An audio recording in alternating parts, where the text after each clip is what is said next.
ಮಹಾತ್ಮ ಗಾಂಧಿ ಅವರು ಒಂದು ಬಾರಿ ಅಲ್ಲ ಹಲವಾರು ಬಾರಿ ಕೊಲೆ ಮಾಡಿದೆ ಕಾಂಗ್ರೆಸ್. ಕಾಂಗ್ರೆಸ್ಸನ್ನು ವಿಸರ್ಜನೆ ಮಾಡ್ಬೇಕಂತ ಮಹಾತ್ಮ ಗಾಂಧಿ ಹೇಳಿದ್ರು. ಅದನ್ನು ವಿಸರ್ಜನೆ ಮಾಡಲಿಲ್ಲ ನೆಹರು ಅವರು. ಅವತ್ತೇ ಮಹಾತ್ಮ ಗಾಂಧಿ ಕೊಲೆ ಆಯಿತು.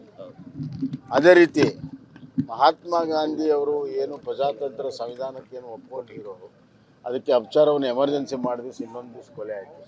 ಈ ಥರ ಹಲವಾರು ಬಾರಿ ಮಹಾತ್ಮ ಗಾಂಧಿಯ ವೈಚಾರಿಕ ವಿರುದ್ಧವಾಗಿ ಕೆಲಸ ಮಾಡಿರುವಂಥ ಕಾಂಗ್ರೆಸ್ಸು ಹಲವಾರು ಬಾರಿ ಮಹಾತ್ಮ ಗಾಂಧಿಯನ್ನು ಕೊಲೆ ಮಾಡಿದೆ, ಒಂದು ಸತಿ ಅಲ್ಲ. ಎರಡನೇದಾಗಿ ರಾಮ ಮತ್ತು ಮಹಾತ್ಮ ಗಾಂಧಿನ ಬೇರ್ಪಡಿಸುವಂಥ ಕೆಲಸ ಮಾಡುವಂಥ ಪಾಪ ಕಾಂಗ್ರೆಸ್ ಮಾಡ್ತಾರೆ. ರಾಮ ಬೇರೆ ಅಲ್ಲ, ಮಹಾತ್ಮ ಗಾಂಧಿಯ ಆತ್ಮ ರಾಮನ ಹೆಸರು ಹೇಳ್ತದೆ.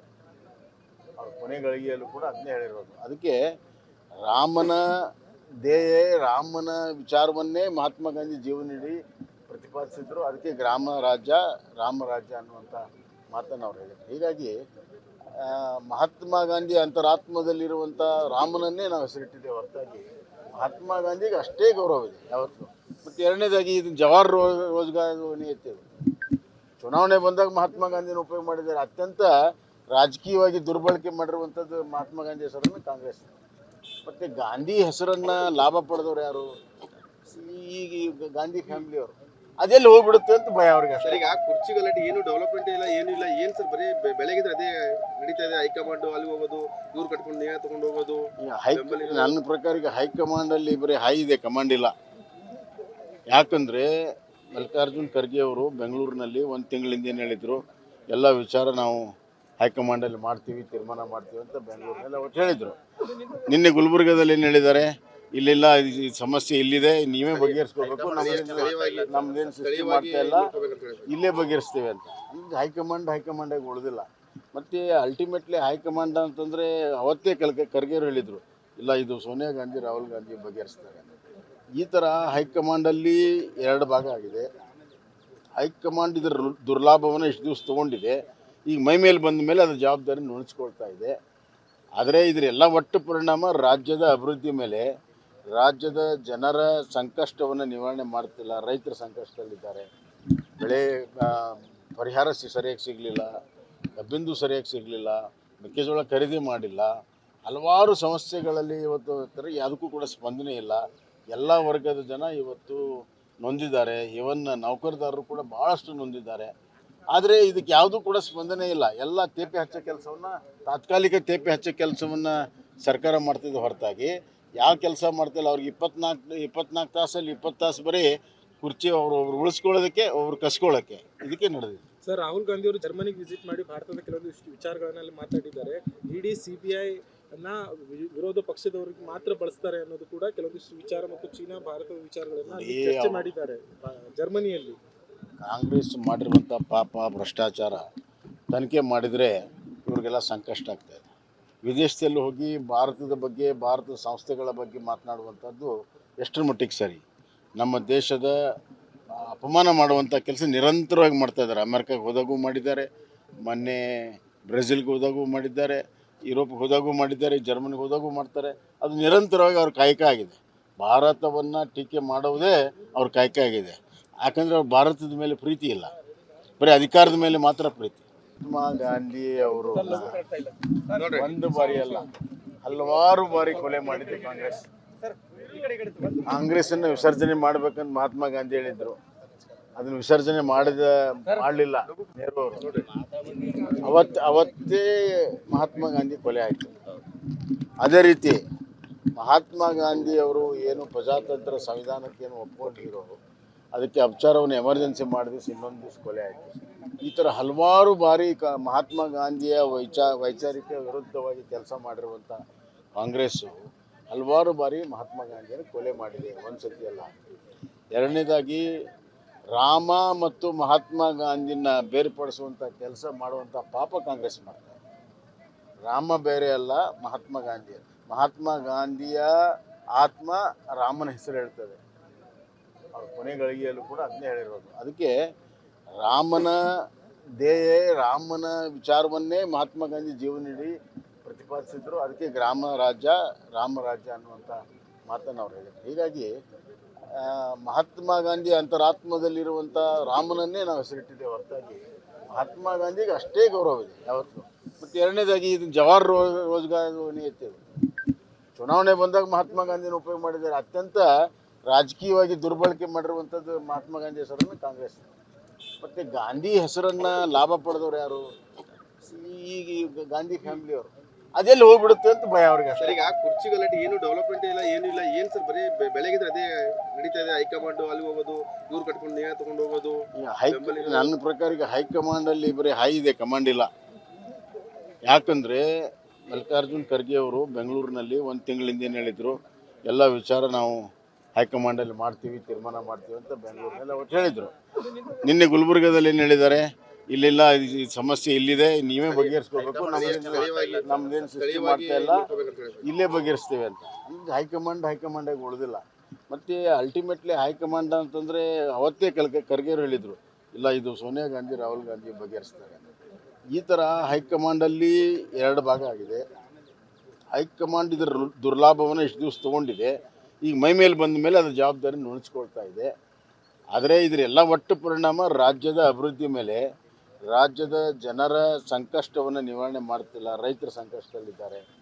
ಬೆಳೆ ಪರಿಹಾರ ಸರಿಯಾಗಿ ಸಿಗಲಿಲ್ಲ, ಕಬ್ಬಿಂದು ಸರಿಯಾಗಿ ಸಿಗಲಿಲ್ಲ, ಮೆಕ್ಕೆಜೋಳ ಖರೀದಿ ಮಾಡಿಲ್ಲ. ಹಲವಾರು ಸಮಸ್ಯೆಗಳಲ್ಲಿ ಇವತ್ತು ಯಾವುದಕ್ಕೂ ಕೂಡ ಸ್ಪಂದನೆ ಇಲ್ಲ. ಎಲ್ಲ ವರ್ಗದ ಜನ ಇವತ್ತು ನೊಂದಿದ್ದಾರೆ. ಇವನ್ ನೌಕರದಾರರು ಕೂಡ ಭಾಳಷ್ಟು ನೊಂದಿದ್ದಾರೆ. ಆದರೆ ಇದಕ್ಕೆ ಯಾವುದೂ ಕೂಡ ಸ್ಪಂದನೆ ಇಲ್ಲ. ಎಲ್ಲ ತೇಪೆ ಹಚ್ಚೋ ಕೆಲಸವನ್ನು, ತಾತ್ಕಾಲಿಕ ತೇಪೆ ಹಚ್ಚೋ ಕೆಲಸವನ್ನು ಸರ್ಕಾರ ಮಾಡ್ತಿದ್ದ ಹೊರತಾಗಿ ಯಾವ ಕೆಲಸ ಮಾಡ್ತಿಲ್ಲ. ಅವ್ರಿಗೆ 24 ತಾಸಲ್ಲಿ 20 ತಾಸು ಬರೀ ಕುರ್ಚಿ ಒಬ್ರು ಉಳಿಸ್ಕೊಳ್ಳೋದಕ್ಕೆ, ಒಬ್ರು ಕಸ್ಕೊಳ್ಳೋಕ್ಕೆ, ಇದಕ್ಕೆ ನಡೆದಿದೆ. ಸರ್, ರಾಹುಲ್ ಗಾಂಧಿ ಅವರು ಜರ್ಮನಿಗೆ ವಿಸಿಟ್ ಮಾಡಿ ಭಾರತದ ಕೆಲವೊಂದಿಷ್ಟು ವಿಚಾರಗಳನ್ನೆಲ್ಲ ಮಾತಾಡಿದ್ದಾರೆ. ಇಡೀ CBI ಅನ್ನ ವಿರೋಧ ಪಕ್ಷದವರಿಗೆ ಮಾತ್ರ ಬಳಸ್ತಾರೆ ಅನ್ನೋದು ಕೂಡ ಕೆಲವೊಂದಿಷ್ಟು ವಿಚಾರ ಮತ್ತು ಚೀನಾ ಭಾರತದ ವಿಚಾರಗಳನ್ನ ಚರ್ಚೆ ಮಾಡಿದ್ದಾರೆ ಜರ್ಮನಿಯಲ್ಲಿ. ಕಾಂಗ್ರೆಸ್ ಮಾಡಿರುವಂಥ ಪಾಪ ಭ್ರಷ್ಟಾಚಾರ ತನಿಖೆ ಮಾಡಿದರೆ ಇವ್ರಿಗೆಲ್ಲ ಸಂಕಷ್ಟ ಆಗ್ತಾಯಿದೆ. ವಿದೇಶದಲ್ಲಿ ಹೋಗಿ ಭಾರತದ ಬಗ್ಗೆ, ಭಾರತದ ಸಂಸ್ಥೆಗಳ ಬಗ್ಗೆ ಮಾತನಾಡುವಂಥದ್ದು ಎಷ್ಟರ ಮಟ್ಟಿಗೆ ಸರಿ? ನಮ್ಮ ದೇಶದ ಅಪಮಾನ ಮಾಡುವಂಥ ಕೆಲಸ ನಿರಂತರವಾಗಿ ಮಾಡ್ತಾಯಿದ್ದಾರೆ. ಅಮೆರಿಕಕ್ಕೆ ಹೋದಾಗೂ ಮಾಡಿದ್ದಾರೆ, ಮೊನ್ನೆ ಬ್ರೆಜಿಲ್ಗೆ ಹೋದಾಗೂ ಮಾಡಿದ್ದಾರೆ, ಯುರೋಪ್ಗೆ ಹೋದಾಗೂ ಮಾಡಿದ್ದಾರೆ, ಜರ್ಮನಿಗೆ ಹೋದಾಗೂ ಮಾಡ್ತಾರೆ. ಅದು ನಿರಂತರವಾಗಿ ಅವ್ರ ಕಾಯಕ ಆಗಿದೆ. ಭಾರತವನ್ನು ಟೀಕೆ ಮಾಡುವುದೇ ಅವ್ರ ಕಾಯಕ ಆಗಿದೆ. ಯಾಕಂದರೆ ಅವ್ರು ಭಾರತದ ಮೇಲೆ ಪ್ರೀತಿ ಇಲ್ಲ, ಬರೀ ಅಧಿಕಾರದ ಮೇಲೆ ಮಾತ್ರ ಪ್ರೀತಿ. ಮಹಾತ್ಮ ಗಾಂಧಿ ಅವರು ಒಂದು ಬಾರಿ ಅಲ್ಲ, ಹಲವಾರು ಬಾರಿ ಕೊಲೆ ಮಾಡಿದೆ ಕಾಂಗ್ರೆಸ್. ಕಾಂಗ್ರೆಸ್ಸನ್ನು ವಿಸರ್ಜನೆ ಮಾಡ್ಬೇಕಂತ ಮಹಾತ್ಮ ಗಾಂಧಿ ಹೇಳಿದ್ರು. ಅದನ್ನು ವಿಸರ್ಜನೆ ಮಾಡಲಿಲ್ಲ ನೆಹರು ಅವರು. ಅವತ್ತೇ ಮಹಾತ್ಮ ಗಾಂಧಿ ಕೊಲೆ ಆಯಿತು. ಅದೇ ರೀತಿ ಮಹಾತ್ಮ ಗಾಂಧಿ ಅವರು ಏನು ಪ್ರಜಾತಂತ್ರ ಸಂವಿಧಾನಕ್ಕೇನು ಒಪ್ಕೊಂಡಿರೋರು, ಅದಕ್ಕೆ ಅಪಚಾರವನ್ನು ಎಮರ್ಜೆನ್ಸಿ ಮಾಡಿದ ಇನ್ನೊಂದು ದಿವಸ ಕೊಲೆ ಆಯಿತು.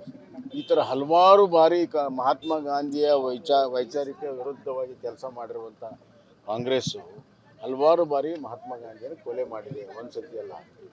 ಎರಡನೇದಾಗಿ ರಾಮ ಮತ್ತು ಮಹಾತ್ಮ ಗಾಂಧಿನ ಬೇರ್ಪಡಿಸುವಂಥ ಕೆಲಸ ಮಾಡುವಂಥ ಪಾಪ ಕಾಂಗ್ರೆಸ್ ಮಾಡ್ತಾರೆ. ರಾಮ ಬೇರೆ ಅಲ್ಲ, ಮಹಾತ್ಮ ಗಾಂಧಿಯ ಆತ್ಮ ರಾಮನ ಹೆಸರು ಹೇಳ್ತದೆ.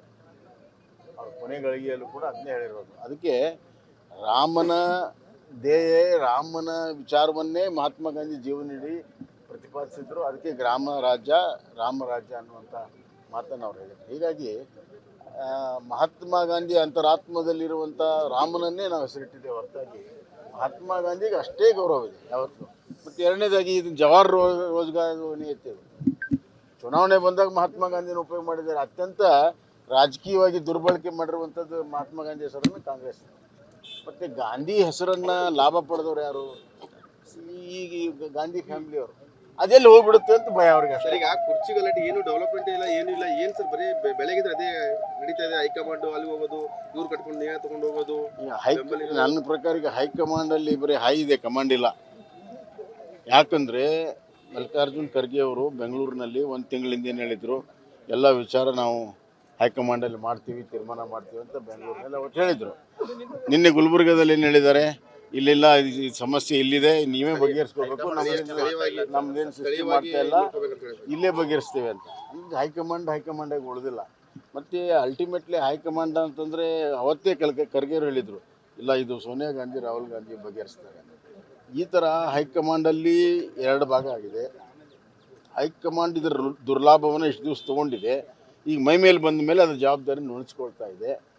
ಆದರೆ ಇದರೆಲ್ಲ ಒಟ್ಟು ಪರಿಣಾಮ ರಾಜ್ಯದ ಅಭಿವೃದ್ಧಿ ಮೇಲೆ, ರಾಜ್ಯದ ಜನರ ಸಂಕಷ್ಟವನ್ನು ನಿವಾರಣೆ ಮಾಡ್ತಿಲ್ಲ. ರೈತರ ಸಂಕಷ್ಟದಲ್ಲಿದ್ದಾರೆ. ಬೆಳೆ ಪರಿಹಾರ ಸರಿಯಾಗಿ ಸಿಗಲಿಲ್ಲ, ಕಬ್ಬಿಂದು ಸರಿಯಾಗಿ ಸಿಗಲಿಲ್ಲ, ಮೆಕ್ಕೆಜೋಳ ಖರೀದಿ ಮಾಡಿಲ್ಲ. ಹಲವಾರು ಸಮಸ್ಯೆಗಳಲ್ಲಿ ಇವತ್ತು ಯಾವುದಕ್ಕೂ ಕೂಡ ಸ್ಪಂದನೆ ಇಲ್ಲ. ಎಲ್ಲ ವರ್ಗದ ಜನ ಇವತ್ತು ನೊಂದಿದ್ದಾರೆ. ಇವನ್ ನೌಕರದಾರರು ಕೂಡ ಭಾಳಷ್ಟು ನೊಂದಿದ್ದಾರೆ. ಆದರೆ ಇದಕ್ಕೆ ಯಾವುದೂ ಕೂಡ ಸ್ಪಂದನೆ ಇಲ್ಲ. ಎಲ್ಲ ತೇಪೆ ಹಚ್ಚೋ ಕೆಲಸವನ್ನು, ತಾತ್ಕಾಲಿಕ ತೇಪೆ ಹಚ್ಚೋ ಕೆಲಸವನ್ನು ಸರ್ಕಾರ ಮಾಡ್ತಿದ್ದು ಹೊರತಾಗಿ ಯಾವ ಕೆಲಸ ಮಾಡ್ತಿಲ್ಲ. ಅವ್ರಿಗೆ 24 ತಾಸಲ್ಲಿ 20 ತಾಸು ಬರೀ ಕುರ್ಚಿ ಒಬ್ರು ಉಳಿಸ್ಕೊಳ್ಳೋದಕ್ಕೆ, ಒಬ್ರು ಕಸ್ಕೊಳ್ಳೋಕ್ಕೆ, ಇದಕ್ಕೆ ನಡೆದಿದೆ. ಸರ್, ರಾಹುಲ್ ಗಾಂಧಿ ಅವರು ಜರ್ಮನಿಗೆ ವಿಸಿಟ್ ಮಾಡಿ ಭಾರತದ ಕೆಲವೊಂದಿಷ್ಟು ವಿಚಾರಗಳನ್ನೆಲ್ಲ ಮಾತಾಡಿದ್ದಾರೆ. ಇಡೀ CBI ಅನ್ನ ವಿರೋಧ ಪಕ್ಷದವರಿಗೆ ಮಾತ್ರ ಬಳಸ್ತಾರೆ ಅನ್ನೋದು ಕೂಡ ಕೆಲವೊಂದಿಷ್ಟು ವಿಚಾರ ಮತ್ತು ಚೀನಾ ಭಾರತದ ವಿಚಾರಗಳನ್ನ ಅಲ್ಲಿ ಚರ್ಚೆ ಮಾಡಿದ್ದಾರೆ ಜರ್ಮನಿಯಲ್ಲಿ. ಕಾಂಗ್ರೆಸ್ ಮಾಡಿರುವಂಥ ಪಾಪ ಭ್ರಷ್ಟಾಚಾರ ತನಿಖೆ ಮಾಡಿದರೆ ಇವ್ರಿಗೆಲ್ಲ ಸಂಕಷ್ಟ ಆಗ್ತಾಯಿದೆ. ವಿದೇಶದಲ್ಲಿ ಹೋಗಿ ಭಾರತದ ಬಗ್ಗೆ, ಭಾರತದ ಸಂಸ್ಥೆಗಳ ಬಗ್ಗೆ ಮಾತನಾಡುವಂಥದ್ದು ಎಷ್ಟರ ಮಟ್ಟಿಗೆ ಸರಿ? ನಮ್ಮ ದೇಶದ ಅಪಮಾನ ಮಾಡುವಂಥ ಕೆಲಸ ನಿರಂತರವಾಗಿ ಮಾಡ್ತಾಯಿದ್ದಾರೆ. ಅಮೆರಿಕಕ್ಕೆ ಹೋದಾಗೂ ಮಾಡಿದ್ದಾರೆ, ಮೊನ್ನೆ ಬ್ರೆಜಿಲ್ಗೆ ಹೋದಾಗೂ ಮಾಡಿದ್ದಾರೆ, ಯುರೋಪ್ಗೆ ಹೋದಾಗೂ ಮಾಡಿದ್ದಾರೆ, ಜರ್ಮನಿಗೆ ಹೋದಾಗೂ ಮಾಡ್ತಾರೆ. ಅದು ನಿರಂತರವಾಗಿ ಅವ್ರ ಕಾಯಕ ಆಗಿದೆ. ಭಾರತವನ್ನು ಟೀಕೆ ಮಾಡುವುದೇ ಅವ್ರ ಕಾಯಕ ಆಗಿದೆ. ಯಾಕಂದರೆ ಅವ್ರು ಭಾರತದ ಮೇಲೆ ಪ್ರೀತಿ ಇಲ್ಲ, ಬರೀ ಅಧಿಕಾರದ ಮೇಲೆ ಮಾತ್ರ ಪ್ರೀತಿ.